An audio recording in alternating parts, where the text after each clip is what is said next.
Thank you for joining us. And Brendan, we wanted to know, can you describe some of the key challenges that the FPSO sector is facing today, especially in the area of safety and design?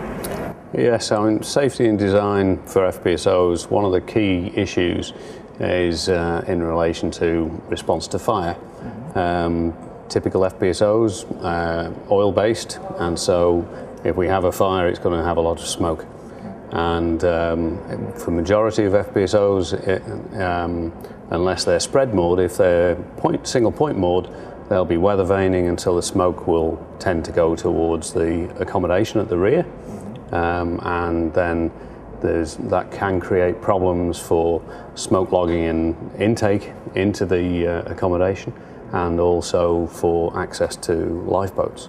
Now, many FPSOs have addressed that quite well with water curtain systems and that type of thing, but many FPSOs still go out with the standard ship arrangement of side-mounted davit-launched lifeboats, which are probably, they need some level of protection from the smoke from a process oil fire. So that's an issue that I think is going to get more attention, particularly as one of the issues that has come out of Macondo is that if there is fire and smoke on an offshore facility, evacuation plans tend to break down.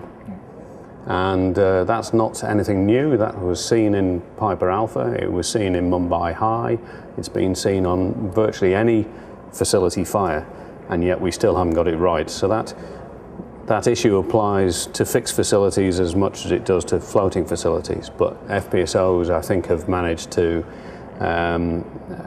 get away with almost a ship-based approach up till now. There is going to be a greater focus on that requirement now, I think.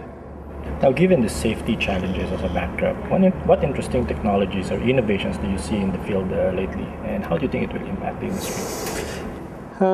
There are a number of things. There are, for example, the push to have lower manning. That requires, some facilities have managed to do low manning quite well, others never quite managed to achieve their design intention, and so you end up with higher levels of manning than hoped for in the design.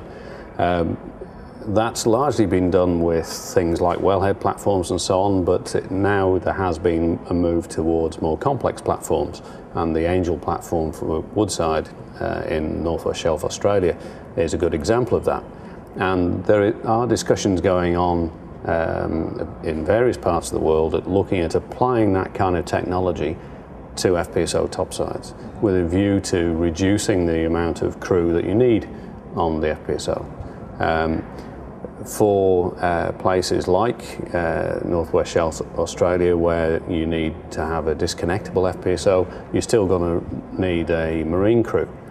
But where the FPSO is permanently moored, you don't necessarily need the permanent marine crew, and so there's more potential for achieving that.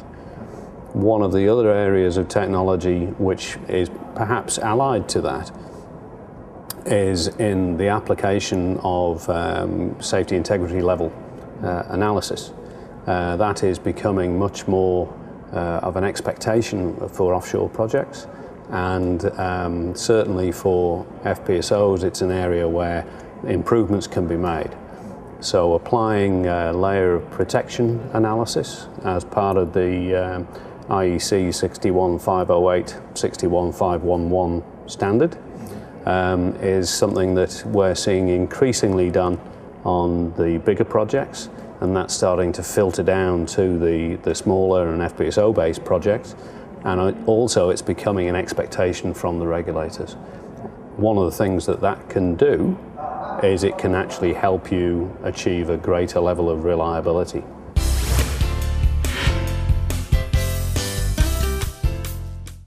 Good. You mentioned about reliability.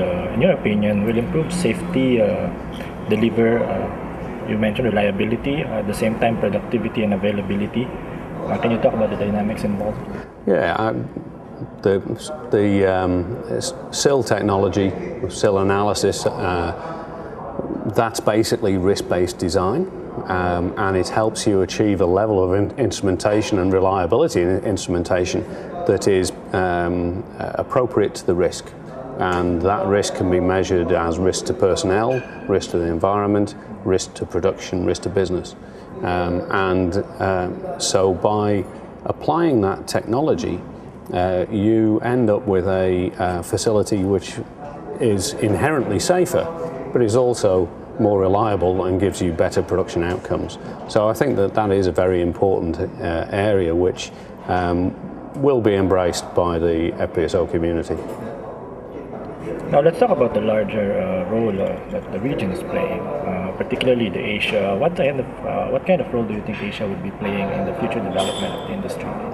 Well, one of the key things, obviously, is that many of the FPSO contractors, the main FPSO companies, have their headquarters in Asia and their engineering centres in Asia.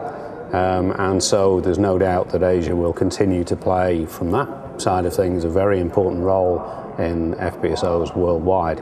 But one of the other things as well is that increasingly companies operating in the Asian sector, even though their regulator in the area of operation, the country of operation, might not require a safety case, we're now seeing more of the operating companies adopt the safety case and apply it without being asked. And a good example was one that was talked about this morning by EMAS in their presentation, where Premier Oil, for a Vietnam project, had applied the safety case.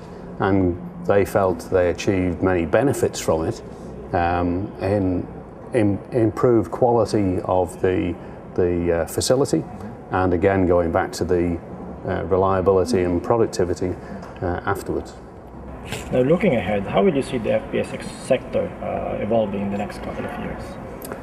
It's obviously a difficult time with the global financial crisis. There was discussion yesterday from analysts saying that the expectation was most FPSOs to be ordered in the next 2 or 3 years would be for Brazil and West Africa. And whilst I think that's probably true, that still there is going to be a number in the Asian sector where we may yet still see difficulties because of the financial crisis is the small to medium operators who prior to 2008, the small to medium operators had been able to use the FPSO technology as a really cost-effective means of developing the small marginal oil fields. Well, now they are struggling to get the finance to be able to do that. Hopefully, if things move forward, then we'll see some of those projects coming off the back burner. Otherwise, it's going to be only the national oil companies and, as I said, West Africa and Brazil. Well, thank you so much for that very thoughtful insight, Brendan. That was Brendan Fitzgerald, Managing Director for Vanguard Solutions. Have a great day.